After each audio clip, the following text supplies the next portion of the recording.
Leighton Holdings has admitted a gung-ho attitude has been the cause of its huge problems over the last couple of years. The construction giant has used its annual general meeting to apologise to shareholders and outline a strategy it hopes will see an end to huge write-downs on loss-making projects.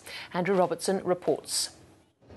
For many years, Leighton Holdings was one of the darlings of the Australian corporate scene.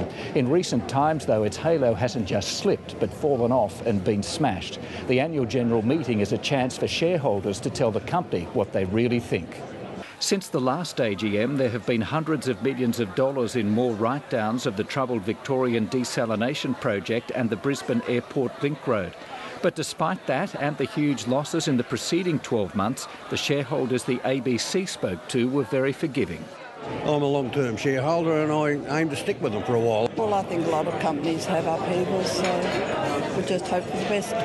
Every company has its up and downs, and this is a down period, and hopefully it'll go back to what it used to be. Getting back to what it used to be was the key focus of both Chairman Stephen Johns and Chief Executive Hamish Tyrwhitt as they outlined a strategy to end the situation where Leighton bid too aggressively for work, including divisions of the company bidding against each other. But there was also a large slice of humble pie. It's no fluke of history that discipline tops our list of core values. I fear we lost sight of this for a while, sacrificing discipline for growth, confusing can-do with gung-ho. As part of Leighton's new strategy to reduce risk-taking by senior management, remuneration packages will contain a provision to claw back bonuses if profits are not sustained. That prompted an obvious question about the man who ran the company for nearly a quarter of a century and who's blamed by many for the predicament it now finds itself in. I dare say Wal King has escaped with his $5 million, etc. But really, it is just not good enough. These new arrangements come into effect from the 1st of January 2012 and will act for the future. So in terms of the past and arrangements, particularly with respect to Mr King, do not come under our new arrangements clearly. But probably the biggest shadow over Leighton Holdings is outside its control.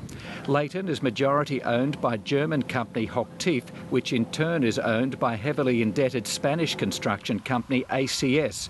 Both are struggling, raising concerns they may see Leighton's cash flows as a way out of their problems. Any issues which they have in Spain, and I'm not privy to those issues, do not affect the Leighton Group. The Leighton Group has its own balance sheet, its own operations and its own activities in the geographic areas that we're in Asia and in Asia Pacific, have no direct correlation with what's happening in Europe at the moment. For now, Leighton is focusing on its new strategy and the $30 billion worth of work it's tendering for.